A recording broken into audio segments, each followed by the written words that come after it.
Assalamualaikum warahmatullahi wabarakatuh.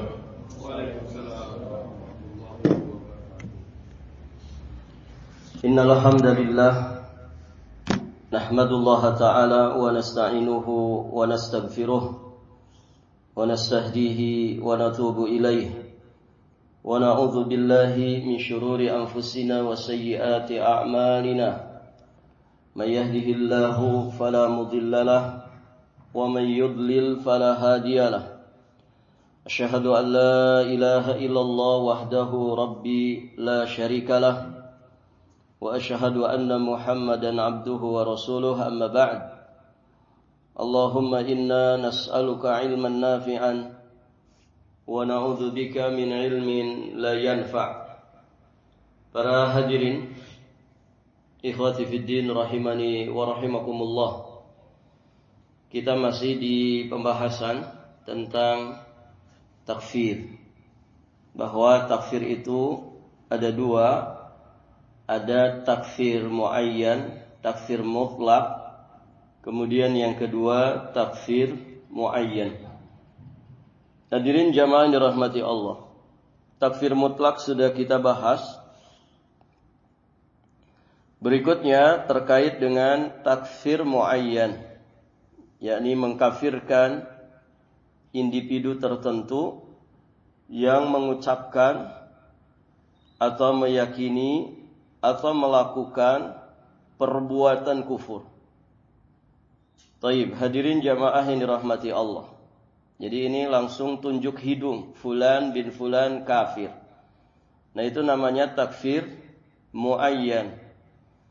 Nah takfir muayyan ini tidaklah dijatuhkan kecuali jika terpenuhi syarat-syaratnya dan tidak ada penghalang-penghalangnya. Nah, kita akan bahas tentang mawani at-takfir. Tentang penghalang-penghalang seseorang itu dikafirkan. Yang pertama al-jahl, yakni kejahilan, kebodohan, yakni tidak sampainya penjelasan syariat kepada dirinya. Tidak sampainya penjelasan syariat kepada dirinya. Seperti misalkan orang-orang yang tinggal di pedalaman, orang-orang yang tinggal di negeri kafir, yang di situ tidak ada dakwah Islam. Atau orang-orang yang dikatakan haditsu ahdin bi kufrin, orang yang baru memeluk Islam, baru saja memeluk Islam. Dia belum banyak mengetahui ilmu-ilmu dasar akidah karena baru saja masuk Islam. Nah, apabila orang-orang seperti ini melakukan kekufuran atau kesyirikan, maka mereka itu diberi uzur. Jadi jahilnya mereka jahil yang ma'zur. Kebodohan mereka itu kebodohan yang ditolerir, mendapatkan uzur di dalam syariat.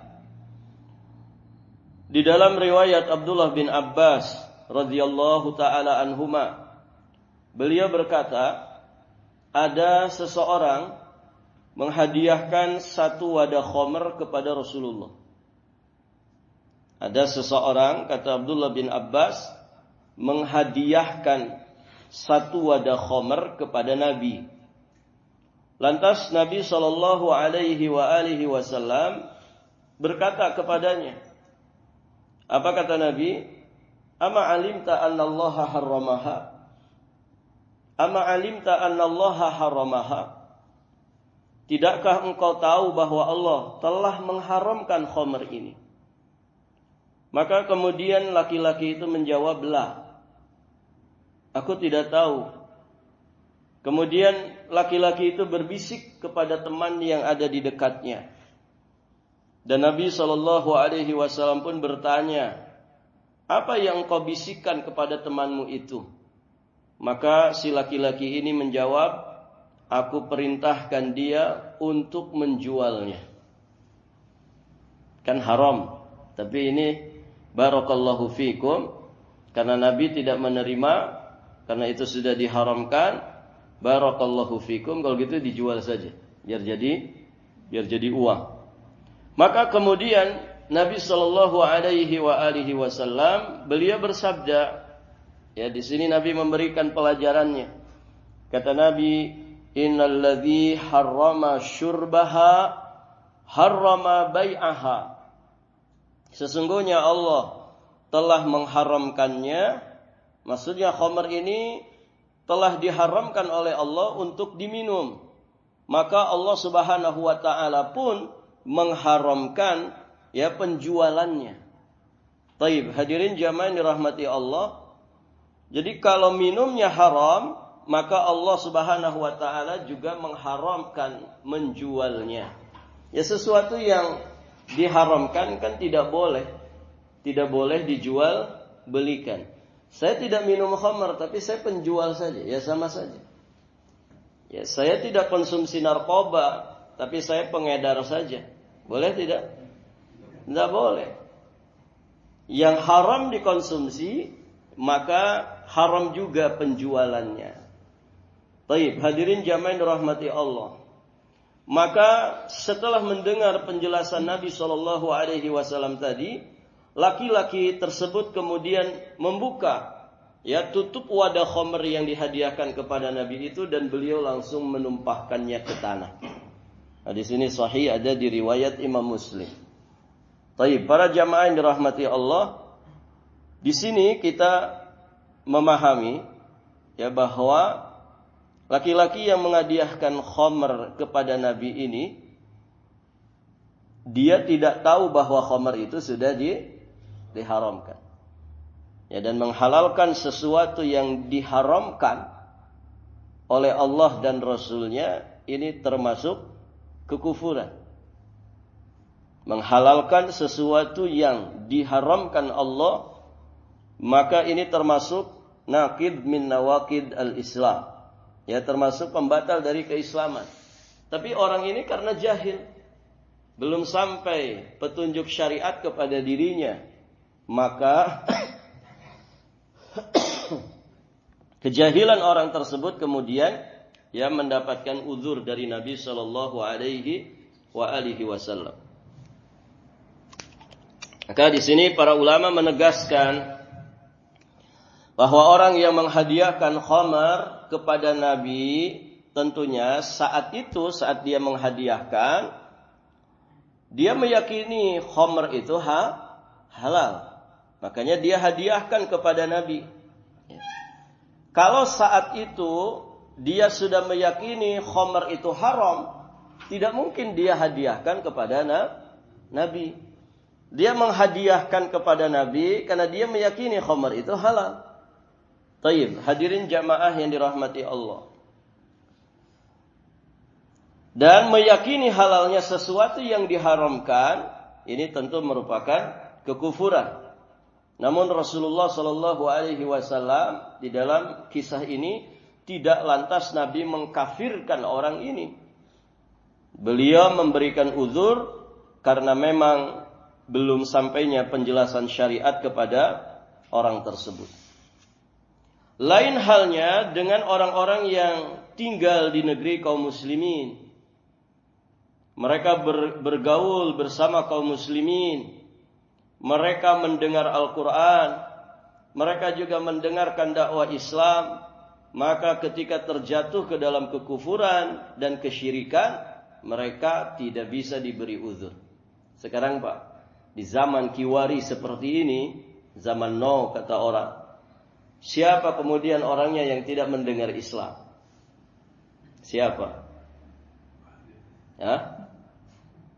Siapa yang tidak mendengar tentang Islam? Orang-orang di luar Islam kira-kira mendengar tentang Islam enggak? Mendengar. Banyak orang di luar Islam, Pak. Mereka senang dengerin ceramah sebagian ustadz kita. Ya kan? Dia Nasrani, mungkin dia agama apa, tapi dia dengerin. Dengerin pengajian sunnah, dia dengerin. Hadirin jamaah yang dirahmati Allah. Artinya kan mereka mendengar tentang Islam ini. Mendengar tentang Islam ini. Jadi kalau orang di luar Islam saja mendengar, apalagi orang yang hari-hari bergaul dengan kaum muslimin. Ya susah dicari orang di zaman sekarang ini yang tidak mendengar tentang Islam. Kita ketemu orang dimanapun kalau ditanya, kamu pernah dengar tentang Islam enggak? Pasti pernah. Saya dulu pernah ke satu pedalaman para jamaah, daerah Bongan ya. Tidak dalam-dalam banget sih kalau untuk sekarang. Tapi dulu tuh aksesnya luar biasa. Bongan tuh masuk mana? Kubar ya. Jadi kita masuknya lewat Sotek itu, sama satu yayasan. Tahun-tahun 2000, waktu itu saya masih di Istiqlal. Ya 2011, 2012 lah, sekitar itu. Baik para jamaah, itu sepanjang jalan, ya, hutan belantara, sepanjang jalan. Jalannya masih tanah. Nggak tahu sekarang belum pernah ke situ lagi. Dan entah berapa mobil yang bawa gelondongan kayu besar, panjang. Itu papasan sama kita. Artinya mereka habis apa Pak? Habis nebang pohon-pohon besar, entah diangkut kemana. Jadi, dan itu gelondongannya, perut kita ini masih kecil, lebih gede ininya, diameternya. Dan itu satu mobil panjang itu bisa belasan gelondongan kayu. Papasan, berapa kali papasan itu. Nah, kita masuk di tengah hutan, ternyata ada satu perkampungan. Ada satu perkampungan, saya lupa nama kampungnya apa. Dan di kampung itu berdiri megah yang namanya gereja. Tapi masjid dari kayu. Tapi ajibnya, walaupun mereka ini rumah-rumahnya dari kayu, itu di depan rumahnya ada parabola Pak. Di rumah kita nggak ada parabola. Mereka punya parabola. Artinya apa? Mereka mengakses dunia luar. Tapi para jamaah, sekarang ada nggak channel dakwah Islam ya di televisi itu? Pasti ada di satelit, di apalagi parabola kan. Channel-channel dakwah luar negeri bisa masuk. Ya. Mungkin TV Mekah, Madinah, ya bisa masuk. TV-TV dakwah sekarang di mana-mana. Artinya orang di dalam kayak gitu saja, barakallahu fikum, ya mereka bisa mengakses dunia luar. Artinya apa? Sulit dicari di zaman ini orang yang tidak mendengar tentang Islam. Dan di dalam hadis kalimatnya tegas. Walladzi nafsu Muhammadin biyadih. Demi zat yang jiwa Muhammad ada di tangannya. La yasma'u bi ahadun min hadhil ummah. Ya tidaklah mendengar. Perhatikan, tidaklah mendengar. La yasma'u ahadun min hadhil ummah. Tidaklah mendengar seorang pun dari umat ini, Yahudiyun wala Nasraniyun. Apakah dia seorang Yahudi ataukah dia seorang Nasrani? Summa yamutu, kemudian dia sampai mati, ya. Falam yu'min billadzi ursiltu bihi, dalam keadaan dia tidak beriman kepada ajaran yang aku diutus dengannya. Berarti dia beriman kepada Islam. Mendengar tentang Nabi Muhammad SAW, mendengar tentang ajaran Islam, tapi tidak sampai dia beriman, sampai matinya tidak beriman. Apa kata Nabi? Faulaika ashabun nar. Maka mereka itu termasuk penghuni neraka. Artinya ini menjawab sebagian orang yang mengatakan, enak ya kalian mah dari lahir orang tuanya muslim, dibimbing dengan Islam. Terus gimana kami yang dari orang tua Buddha, dari orang tua Hindu, dari orang tua Nasrani, Konghucu dan lain sebagainya. Taib. Rasa-rasanya mungkin anggapan sebagian mereka ini tidak adil. Tidak adil dong. Ya, kita lahirnya di lingkungan yang mungkin bukan muslim. Tapi jelas itu bukan alasan. Anda itu walaupun lahir dari keluarga kafir misalkan, Taib. Terus tinggalnya di lingkungan mana? Apakah ada orang Islam di sekitar Anda? Apakah Anda mendengar tentang Islam? Apakah Anda mendengar melihat syiar-syiar Islam? Atau bahkan Anda juga berteman akrab dengan seorang muslim? Maka itu bukan jadi alasan. Artinya, kalau Anda sampai jahil tidak mau beriman kepada Islam, sampai mati di atas kekufuran, maka alasan tadi tidak bisa dijadikan uzur. Ya, tidak bisa dijadikan uzur. Karena Anda mendengar tentang Islam. Hadirin jamaah yang dirahmati Allah. Maka, poin ini penting ya untuk dipahami. Jadi tidak semua kejahilan itu mendapatkan uzur dari Allah Subhanahu wa taala. Taib. Berikutnya di antara penghalang dari orang itu dikafirkan yang kedua adalah al-ikrah. Al-ikrah itu karena dipaksa.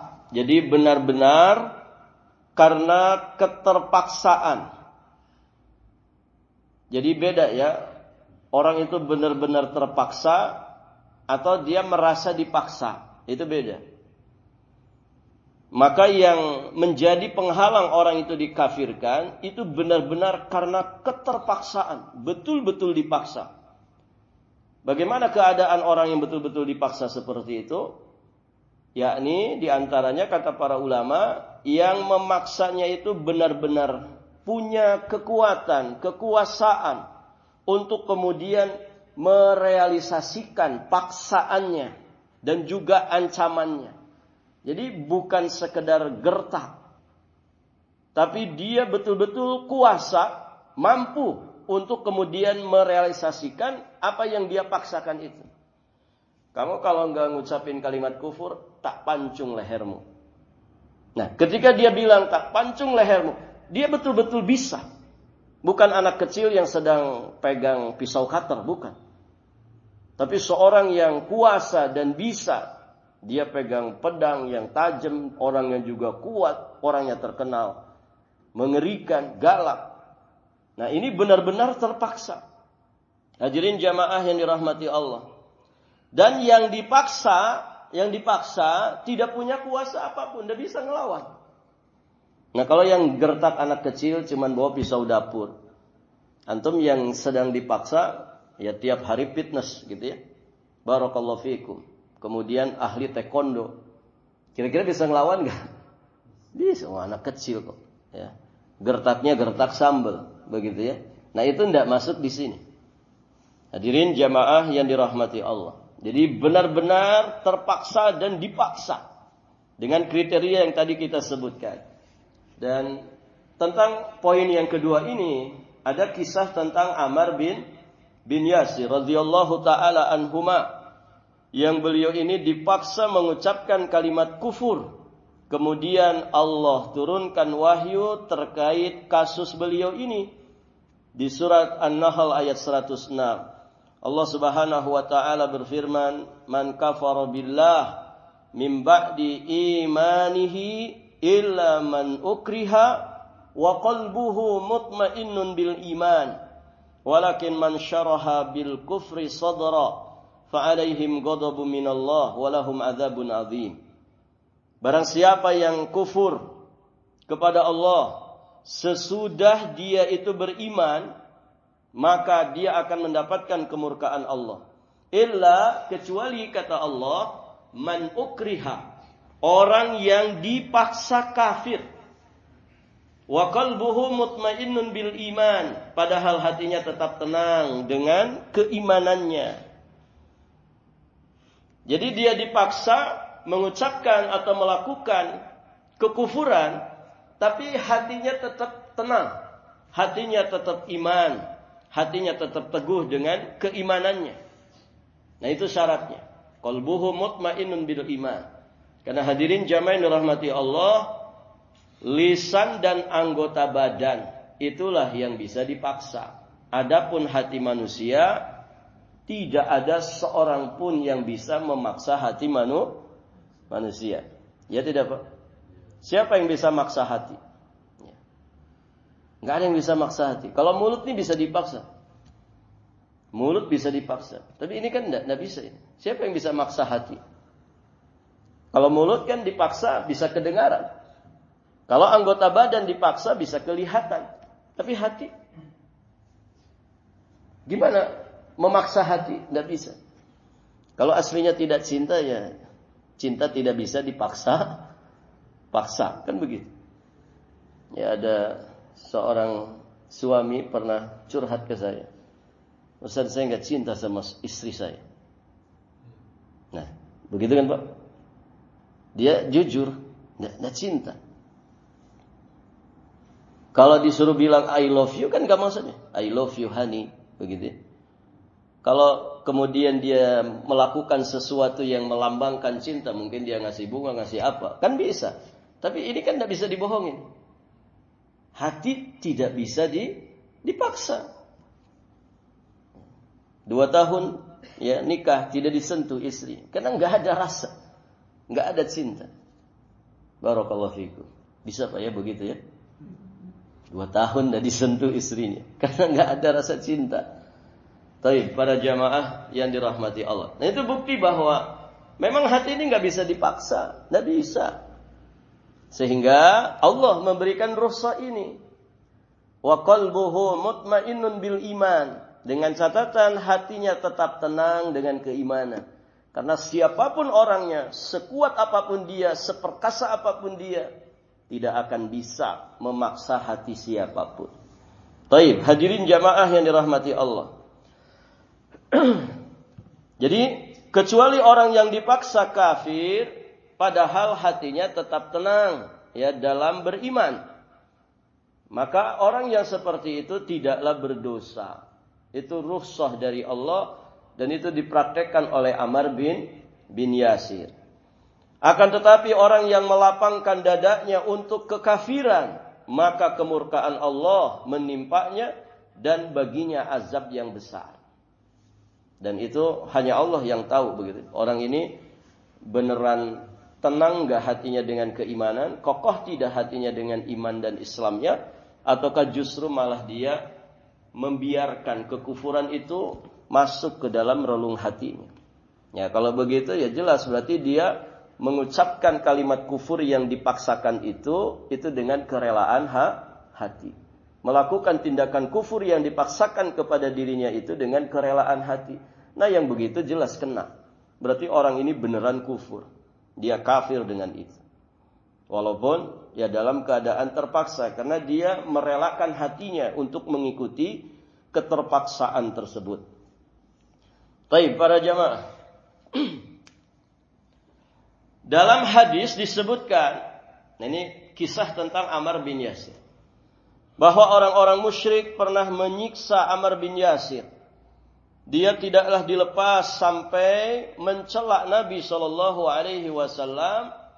dan menyanjung dengan kebaikan untuk sesembahan orang musyrik. Perhatikan, mencela Rasulullah, kekufuran bukan? Kekufuran. Qul abillah wa ayatihi wa rasulihi kuntum tastahzi'un. Tidak boleh ngolok-ngolok Allah, ngolok-ngolok ayatnya, ngolok-ngolok Rasulnya. Karena itu kekufuran bisa membatalkan iman dan Islam yang ada pada dirinya. Nah, Ammar bin Yasir itu dipaksa supaya mencela, mencaci maki Rasulullah sallallahu alaihi wasallam, kemudian menyanjung-nyanjung, memuji-muji sesembahannya orang-orang musyrik. Ya, berhala-berhala yang mereka sembah, Lata, Uzza, Manat, Hubal dan seterusnya. Disuruh dipuji-puji sesembahan mereka dan disuruh dihinakan, ya diolok-olok, kemudian dicela Rasulullah sallallahu alaihi wasallam. Namun ternyata barakallahu fikum Ammar bin Yasir ini ya melakukan itu. Akhirnya dilepas. Ketika Ammar mendatangi Rasulullah sallallahu alaihi wasallam, maka dia pun ditanya oleh Nabi, apa yang terjadi padamu wahai Ammar? Sial ya Rasulullah, ya kata Ammar. Aku tidaklah dilepas sampai aku mencelamu dan menyanjung-nyanjung berhala mereka, sesembahan mereka. Kemudian Nabi menyampaikan, kaifa tajidu qalbaka? Terus bagaimana keadaan hatimu saat itu? Bagaimana engkau mendapati hatimu ketika itu? Qala mutmainnun bil iman. Aku tetap tenang dengan keimanan. Artinya, ya sekedar ucapan lisan saja karena terpaksa. Enggak direlakan dengan hatinya. Enggak diikuti dengan hatinya. Belas hanya lisan saja. Taib, hadirin jamaah yang dirahmati Allah. Maka kata Nabi, in adu fa'ud.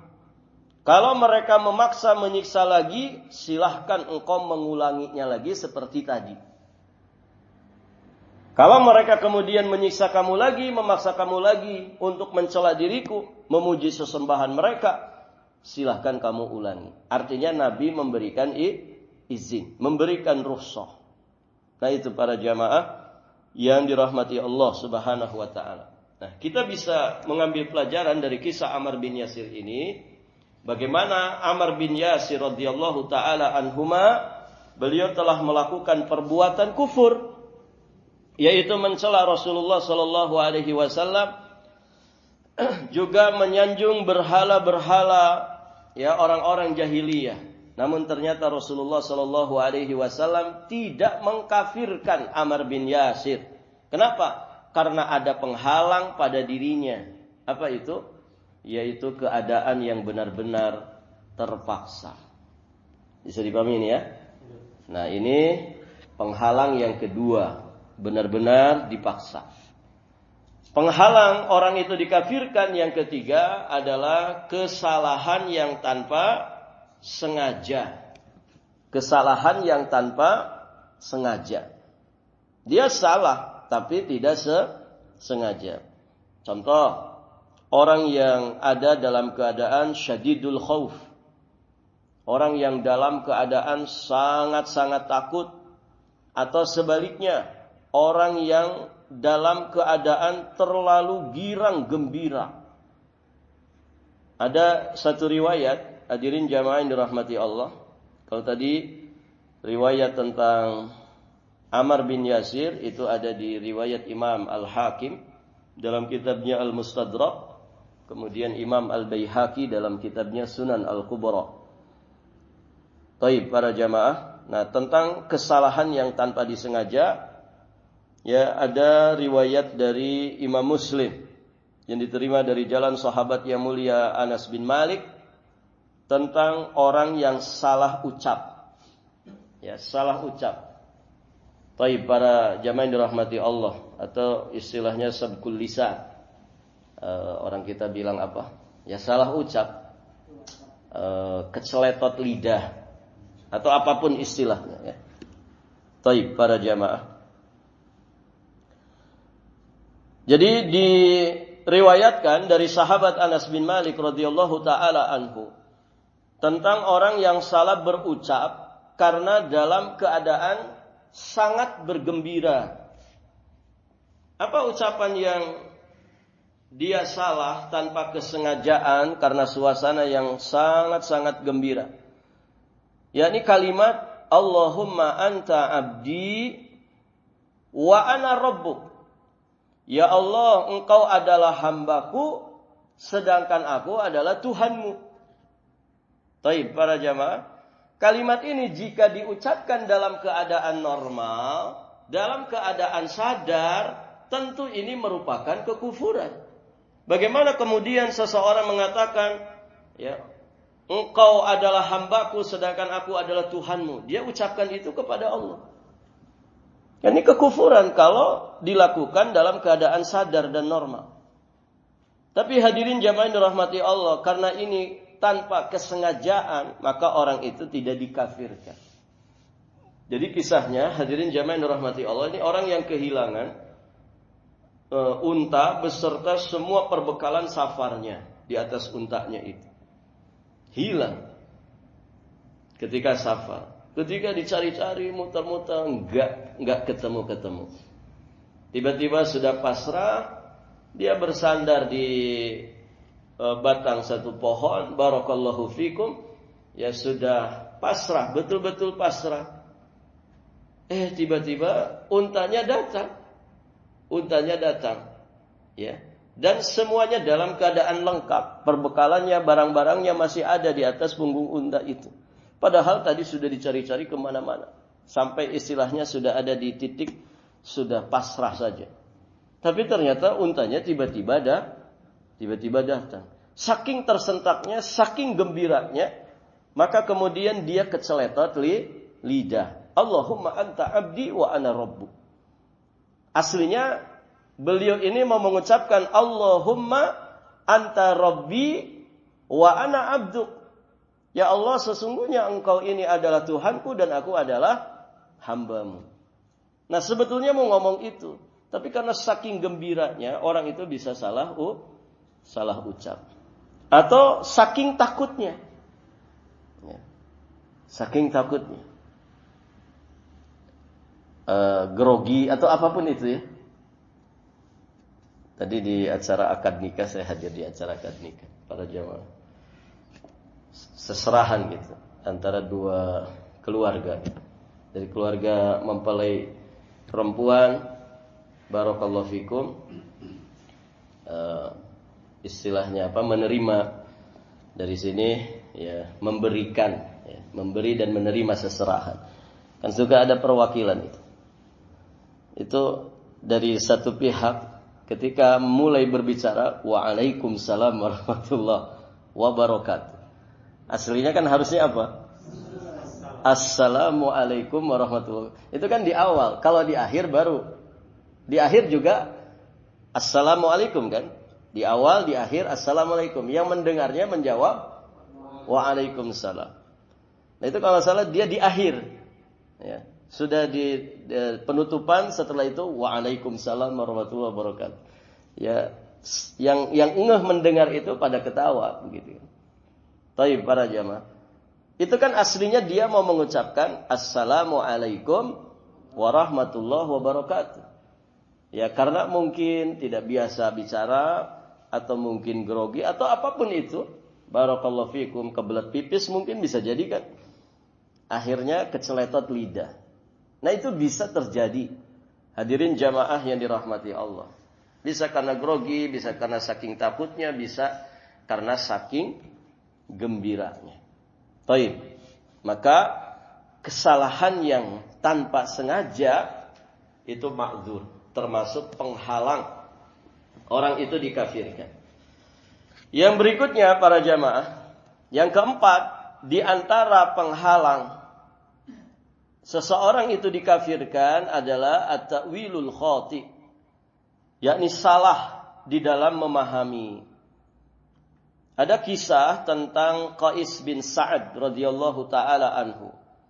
Beliau mengatakan, aku datang ke Al-Hirrah. Al-Hirrah ini negeri lama, ya, sebuah kawasan yang berada di daerah Kufah. Kufah itu masuk mana sekarang? Irak ya. Kufah dan Basra itu kan berdekatan. Di Khaliji itu yang semenanjung, yang di situ ada selat apa yang sekarang ramai itu? Hormuz. Nah di ujungnya itu Kufah dan Basrah, atau Basrah dulu baru Kufah. Pokoknya antara itu. Di situ. Taib para jamaah. Kata Qais bin Sa'ad radhiyallahu taala anhu, aku datang ke Al-Hirah, negeri lama yang berada di negeri Kufah. Maka aku melihat mereka bersujud kepada penunggang kuda mereka yang pemberani. Lalu aku mengatakan karena menyaksikan apa yang disaksikan olehnya di negeri Kufah. Kalau ada seorang penunggang kuda yang handal, pemberani, orang-orang itu sujud kepada penunggang kuda ini.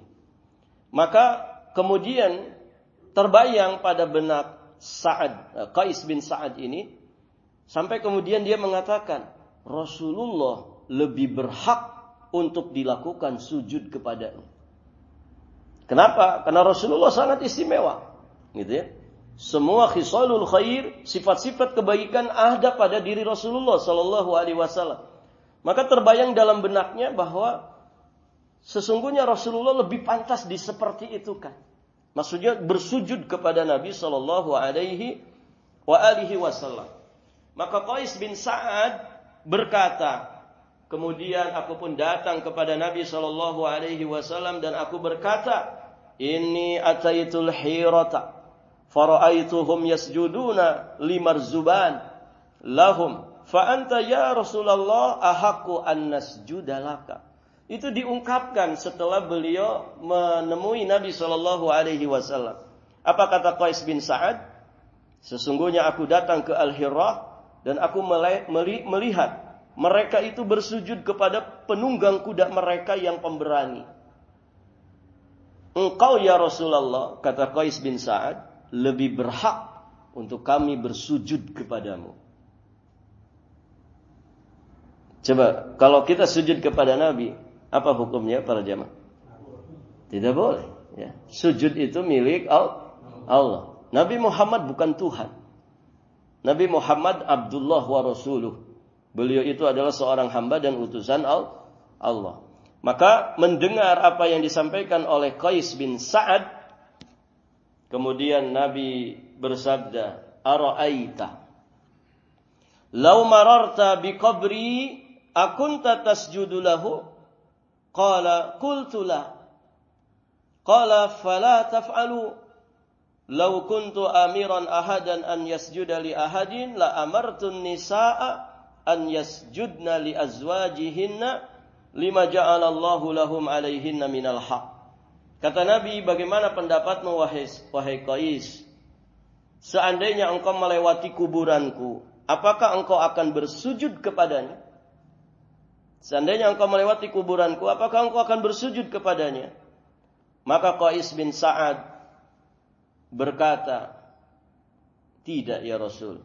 Maka beliau bersabda, janganlah kalian lakukan itu. Maksudnya, ya, kalau barakallahu fikum, ya, ke kuburannya tidak boleh sujud, apalagi ke orangnya yang masih hidup, begitu ya. Artinya jangan sujud kepadaku. Di sini Nabi Shallallahu Alaihi Wasallam melarangnya. Kemudian Nabi menyampaikan tentang betapa tingginya kedudukan seorang suami di mata istrinya. Kata Nabi, seandainya aku boleh memerintahkan seseorang untuk bersujud kepada seseorang, seandainya boleh, berarti tidak boleh. Niscaya kata Nabi, aku perintahkan para wanita agar bersujud kepada suami-suami mereka. Kenapa? Karena hak yang telah Allah berikan atas mereka. Artinya hak suami yang menjadi kewajiban istri itu sangatlah besar. Kalau seandainya sujud seseorang kepada yang lain itu dibolehkan, aku perintahkan para istri itu sujud kepada suaminya. Begitu. Berarti di sini Nabi menegaskan sujud itu tidak boleh dilakukan kecuali hanya kepada Allah dan hanya untuk Allah. Taib, hadirin jamaah yang dirahmati Allah. Nah, sebagian orang mengatakan sujud itu katanya itu sujud ke bumi. Kalau orang sujud ke bumi berarti nyembah bumi. Benar gak ini Pak? Tidak benar. Ya, ada sebagian orang mengatakan begitu. Kita itu sujud di bumi Allah itu dalam rangka menyembah Allah yang maha tinggi. Bukan kita sedang nyembah-nyembah bumi. Bukan kita sedang nyembah-nyembah bumi. Allah perintahkan ya untuk kemudian kita menghinakan diri kita sehina-hinanya di hadapan Rabbul Alamin yang maha mulia dan maha tinggi. Bukan kita sedang nyembah bumi. Hadirin jamaah yang dirahmati Allah. Kita sedang nyembah Allah karena diperintahkan untuk sujud kepada Allah. Menghinakan anggota badan kita yang paling tinggi dan paling dihormati, dimuliakan. Kita hinakan di tanah, di bawah. Sebagai bentuk penghambaan kepada Allah Subhanahu wa ta'ala. Jadi bukan sedang nyembah bumi. Sama kalau orang juga sujud di depan Ka'bah, bukan sedang nyembah Ka'bah, itu hanya arah saja. Dan itu sesuai dengan petunjuk Rabbul Alamin. Kita sedang nyembah Allah, menghinakan diri di hadapan Allah sehina-hinanya dengan meletakkan sesuatu yang paling mulia yang ada di dalam jasad kita ke tempat yang paling rendah. Yang paling rendah berarti ya di bawah, di bumi ini. Nah ini para jamaah yang dirahmati Allah. Baik. Nah itu mawani at-takfir. 4 penghalang orang itu dikafirkan. Taib, sampai di sini pelajaran kita. Tadinya ingin kita selesaikan dengan syurutut takfir. Syarat-syarat dikafirkan. Syarat-syarat orang itu dikafirkan. Ini nanti saja kita bahas insyaallah taala. Taib para jamaah, alhamdulillah pembahasan ini sudah selesai. Nanti tersisa syurutut takfir. Minggu depan ya, biiznillah. Nanti kita lanjutkan di kesempatan berikutnya. Wallahu ta'ala a'lamu bis-shawab wa ilaihi al-marja'u wal ma'ab. Akhiru da'wana alhamdulillahi rabbil alamin.